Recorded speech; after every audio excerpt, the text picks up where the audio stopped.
You may know you're listening to this show along the Marketing Podcast Network, but did you know there are other great shows on MPN to help your business? Dan Farkas hosts a great podcast called The Strategic Communicator. Dan, tell us what these fine folks will hear when they listen. Jason, it's pretty simple. The Strategic Communicator podcast talks with industry leaders about emerging trends and how we can use various forms of communication to make the world a better place. Anyone listening will leave with tangible ideas you can use to help with your PR and marketing efforts. Amazing. Where can people subscribe? Easy. You can go to passpr.com. You can find the show at marketingpodcast.net or just search the Strategic Communicator with Dan Farkas wherever you get your podcast. You heard him, folks. Go get it. Entrepreneurs Enigma is a podcast for the ups and downs of entrepreneurship. So the wins and the fails that we all face being entrepreneurs, how we learn from adversity.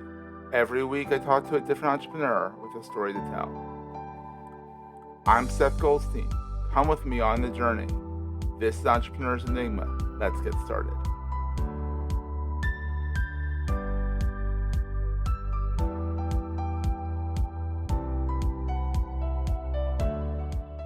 Hey everyone, welcome to another edition of the Entrepreneurs Enigma podcast. I am your host, as always, the hostess with the mostest.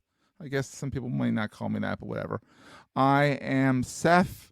I am here today with Caleb Roche of C. Roche Consulting. It will eventually be rebranded to Club Creative. Hey, how's it going, Caleb? Good, Seth. How are you? Thanks for having me on. This is fun. And we actually met through Podmatch, which was kind of cool.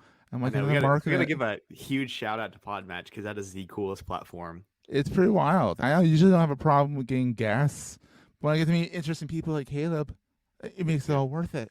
Let's wait till the end of the recording to say that it was a good conversation, so we'll see. I'm sure it will. We chatted prior, so it's kind of cool. So Caleb is an entrepreneur, because he's on Entrepreneurs Enigma podcast. It's kind of a given, but he also has worked for Inspire Brands, which owns Science Drive-ins. So he's done the corporate grind, the corporate hustle, all that good stuff. So we'll talk a little bit about that.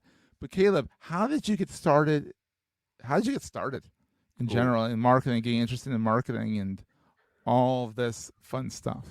So it started out, I actually thought I wanted to be an attorney for a little bit. So I thought I wanted to be, the typical in front of the judge talking, I rest your case, a litigator, having the best arguments, because I've always enjoyed public speaking, that type of thing. And I wanted to deliver that. And so I started this path off of, I'm going to become an attorney. I'm going to be the top attorney. And so I started interning, and I got some wise advice that, hey, if you do this, you need to make sure that you get a degree that is not political science or, around law, because if you don't go into law or end up failing out of law school, you want at least an alternative. And so I was like, okay, let's do that. So I've always enjoyed marketing. And so I started my first year in college with a marketing degree, thinking I'm going to be a lawyer. And I had gotten about 3 years of experience on the law side, interning for some places. And I realized very quickly that law is not sitting in front of a judge about how delivering the best argument, unfortunately, which I realized it was a lot of paperwork, a lot of writing, a lot of detailed. And I like to be as detailed as possible, but I'm not very good at sitting down and all that. So I learned very quickly that was not a bad. Weird language too. It's like weird. It's like old English. You're writing like thou, thus, though. That weird stuff. And you have to be so careful about everything that you say. Every sentence that you say has to be so careful and crafted. And so, obviously, I like to be careful and crafted, but maybe not that level. And so I learned very quickly maybe law was not for me. So that's where I graduated with a marketing degree, had some experience with marketing, and ended up working for that company, Inspire Brands, and did a lot of market research for them on the product side. And so what I learned very quickly was a lot of companies are investing in consumer behavior. They're calling it consumer insights or around consumer behavior. And what's fascinating is I learned from this experience is these companies are investing millions of dollars and understanding what products do consumers want and how do we package that together, or how do we craft food that fits what people are looking for, in addition to how does it match with trends that are currently going on. So it was very fascinating, my role, because I got to see this. You think about McDonald's, you think about fast food restaurants, and you think there's no way that there's a chef behind this half the time. But it's amazing. You look at the beef patties that companies are rolling out, they're looking at 5 different formulations and how they can make it better based on those formulations with a little bit more salt or a little bit more patty. And it's fascinating to see. And that's where, all the trends come into play as well. So that's where my eyes got open very big on, marketing is not just running ads and running TV ads and creating social media posts. There is a lot more behind the scenes that goes on, which was pretty neat. So that's fun. That's what really got me into this.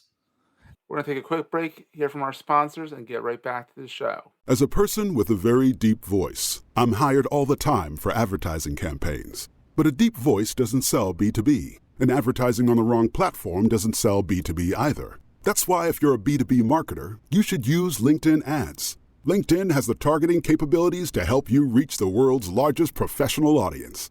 That's right, over 70 million decision makers all in one place. All the big wigs, then medium wigs, also small wigs who are on the path to becoming big wigs. Okay, that's enough about wigs. LinkedIn ads allows you to focus on getting your B2B message to the right people. So, does that mean you should use ads on LinkedIn instead of hiring me, the man with the deepest voice in the world? Yes. Yes, it does. Get started today and see why LinkedIn is the place to be to be. We'll even give you a $100 credit on your next campaign. Go to linkedin.com/MPN to claim your credit. That's linkedin.com/MPN. Terms and conditions apply.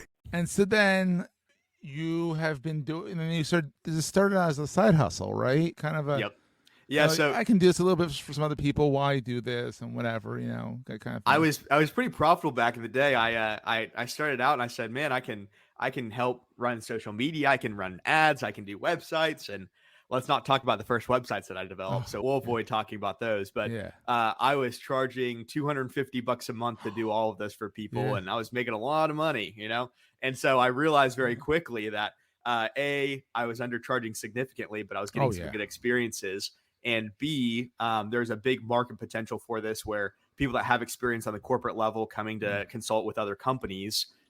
There's a lot, as you probably see, a lot of individuals that decide that they watch a course on YouTube or they take a Facebook course and they think that they can charge a couple $1,000s to run ads. And, it might work for some people, but it deceives a lot of consumers into thinking that they're a great deal and they're not. So we learned very quickly that there was a big market niche for, providing marketing consulting services. So I moonlighted for about 2 years and decided the 80-hour weeks were not worth it for me. Like we talked about, I talked to the big boss, my wife, and I said, hey, we've made a little bit more than we have with my salary job for a couple months. And how do you feel comfortable doing this? And so she was willing to take the lunge and we took the leap full time. So haven't looked back since. Yeah, she's the brave one because she's in charge. She's in charge of the 3-year-old and the 8-month-old, and the 24-year-old that acts like a 3-year-old most of the time. So that's where she has a bigger job than I do. I'll tell you that. Oh, you're a baby. You're a baby. Oh, I'm old. I'm 42. So go figure. So you're still young. Yep. And I have my moments. My wife definitely calls me a kid sometimes. Yeah, I think my wife will always call me one for a while. But and that's where it played into, on the entrepreneur journey. It was kind of a fascinating thing because we have this thought of, you always get the feeling that you're not going to deliver on what you can, or why would companies hire me at such a young age? And that's where it's been a really good experience for me of seeing that no matter what phase of life you're in, how old you are, how much experience you have, you always typically have something to bring to the table. And that's where if you continue to develop and grow yourself, it can lead to some good opportunities. And so that's where we took the educational piece of, I got my bachelor's degree. I was one of the youngest graduated students at my college. Wow. And then I ended up getting my master's degree by age 22. And so I was one of the youngest M.B.A. graduates from that school as well. So we started stacking the educational requirements plus the experience, and we've got a couple more years. So we're trying to drive that home. You're closer to 30 with experience. You're just young in age on the planet. Exactly. Just a lot to learn still. That's the big thing. So we're not 30 yet. You're not 30 yet. 30 be like, wait, I'll have 4 kids.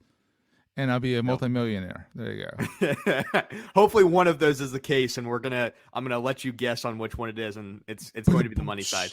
Absolutely. So all right. So you've done. I mean, you're a young entrepreneur, and we're not going to hide that fact because 24 is a young entrepreneur. But you've also done the corporate grind, and so what is the best thing about being an entrepreneur in your mind? Ooh. For me, I think it depends on a lot of people as well. But for me, it was the flexibility for my family as well. So, a lot of people talk about the financial aspects of it, how you can make so much money and you have unlimited earning potential. And some people talk about building a business. And I love all of those things. But I think people always forget to talk about how much of a grind it is in the first couple of years. And so the money that you're supposedly making, the millions of dollars, does not happen, And so you're constantly, especially in the beginning years, I have so many stories where it's, a client is past net 30, they're close to net 45. They're basically getting close to where I'm like, I've got to contact them to get my payment.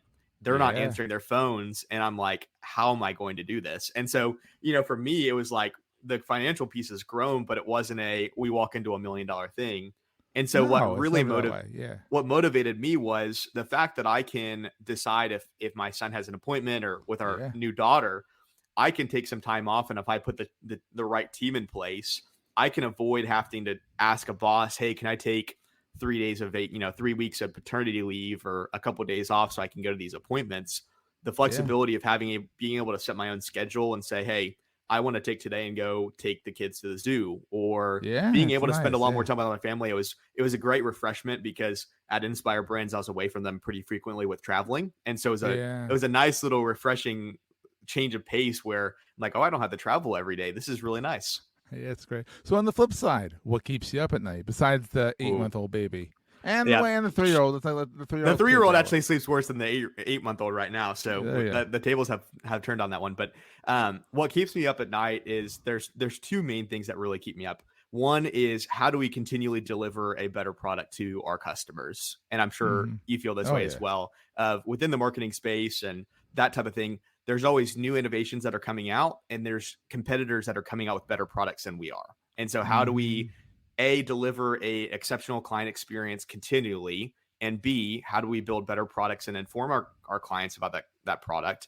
And then B, the second piece that always keeps me up at night is, how can I improve my team and grow the business? And so that's where, on the marketing side, you always want to grow and hire more people or add on additional clients. But there's this weird piece of, you have to balance clients coming in and making sure you're servicing them while also getting new clients, while also retaining talent. And that's a extremely difficult piece. Oh, that is. And that keeps a lot of entrepreneurs up at night. Even just the financial side of things, like, oh, how am I going to make payroll? Or, oh crap, God forbid you lost a client. I'm not saying you did, but it's like, oh crap, now we got to replace that client. And you always have to kind of have a client in the wings to replace the other one with, always. It's a fun time. It's a fun time. It is. And it seems like, I'm interested if you feel this way too, but it seems like the further you grow, you go, okay, if we grow a little bit more, we hire some more, we bring on some more clients, hire another person, we will get to the point where, payroll at $5,000 a month or $10,000 a month, it's not going to be, it'll come out easier. This $5,000 a month right now is just killing me. Well, you realize that when you get to $20,000 a month in payroll, it's the same thing. You're like, I hope we can pay payroll, it's amazing. It's crazy. Absolutely. And so what is the best thing about being, I already asked you that question. What is the most important thing that carry with you all the time? My phone. So you're surprised how many people say that, because it's so true. It's everything. You can do everything on the phone. Yeah. Well, and that's one of the things that we've tried to put in place is, having access to, we have a team of people, but a lot of marketing companies, it's hard to get a hold of someone. And so always having that real-time access to someone is key to us. And so my phone, I feel like I'm always on it. And so it's a good tool, but it's also a terrible tool because I feel like I can never escape from it at the same time. Yeah, it's crazy. And then metaphorically, what do you carry with you all the time? Well, that's a really good question. I really haven't thought about that. So I think the theoretical answer to this would be the client experiences that we've had. The different failure. I think for me, it's the failures that we've had as a company and on the client side, because always in my mind, I'm carrying those in my head of, how can we improve this, or how can we learn from this and make this better? And that's where, we make mistakes every day. And so we understand, how do we make this mistake less or not frequent at all? And how do we learn from that to make sure that we avoid this in the future? Oh, it's so true, because you kind of have to take the failures, because I mean, everyone thinks like, oh, look at Caleb. He's successful. He owns his own business. He's 24, wife, 2 kids, house, mortgage, all that good stuff. He's been busting his butt for a while there, guys. I mean, he just so happened to start college early and start M.B.A. early. So everything you gotta realize that you gotta adjust things for that. And he's still he's still working on his overnight success. I mean, 100%. When you see him on the NASDAQ billboard outside in Times Square, that will be his overnight success of like 10 years. Everyone thinks that these people who are successful were successful overnight. And that overnight is literally multiple nights, multiple years of nights. Well, I think like you can see it at the same time as well. There's a lot of even mental toll that it can take on you and your body that no one realizes. I mean, the amount of times you're probably far past this phase, but the amount of times that I've woken up at 2 a.m. with what I would not consider as a panic attack, but a very sharp sense in my head of I need to work and I need to get these deliverables out. The amount of times that I've woken up at 2 a.m. with no alarm, with a panic in my head, go up to my office and start working, it's absolutely insane. Oh, and that used to be that way. It still is from time to time. I mean, I've been at this for 15 years. So, but it definitely more in the beginning. It's been like, it's 11 o'clock at night. I'm still working, or it's like 5 o'clock in the morning. I'm starting work at 5. Now it's more like 7 to 10. It's not much better. I'll be honest with you. That's fair. I mean, do you feel like after 15 years of it, being in this industry, do you feel like you're continually looking up to someone above you and always comparing yourself? I look up to people below me too. I mean, there's kids like you that are rocking it, and I'm like, wow. At 24, I was a journalist making no money and living the life. I loved it, but I was like, I didn't have wife, 2 kids, car, a mortgage, all that stuff. So I'm like, it's impressive. I was having fun, but like a different kind of fun. That's fair. It's fun. So Caleb, where can people find you online? Where's your main watering hole? Oh, I love LinkedIn. It's probably my favorite thing right now. So that shows the corporate side of me that's never escaped me. So they can find my profile on LinkedIn. I love connecting with new people and chatting up with them. I've started doing these virtual coffees through LinkedIn. So it's just a 30-minute conversation with people. And a lot of people use LinkedIn for sales, and I just use it as a way to create with, learn with new creators. And so I've made some really fun connections with some creators across the US. And it's the best way to do it. We do a virtual coffee, and I make a coffee, they make a coffee, and we jump on a Zoom call and just learn about each other. And it's pretty awesome. So I love conversations like that because the more that I can learn from other people, and see what their experiences are and their failures and what they've done right. I feel like I always take away something. So I love LinkedIn, and that's where I like to be found. Yeah, so you're a Caleb-Roche. Yep. Roche. It's CALEBROCHE. Yeah. Sounds like a bug, but not spelled. Yeah. Yep. Not spelled like Roche, but sounds like Roche. It sounds like Roche. It sounds like the bug, but we're not the bug. No, but maybe you're indestructible like the bug. Aren't they the bugs that they can survive an atom bomb attack or something like that? I don't know. Probably they're the most annoying creatures. That's all I know. So I do know I'm pretty annoying. So it works out really well. Well, on that note, we will see everyone next time. Thanks, Caleb. Thanks for having me on. Appreciate it. That was a great show.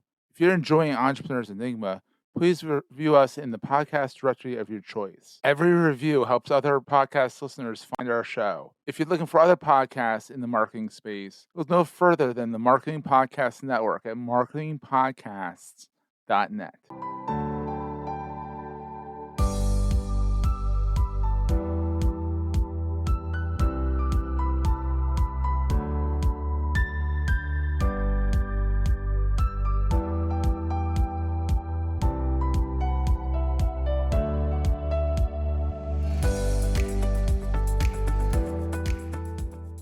Goldstein Media hopes you have enjoyed this episode. This podcast is one of the many great shows on the MPN Marketing Podcast Network.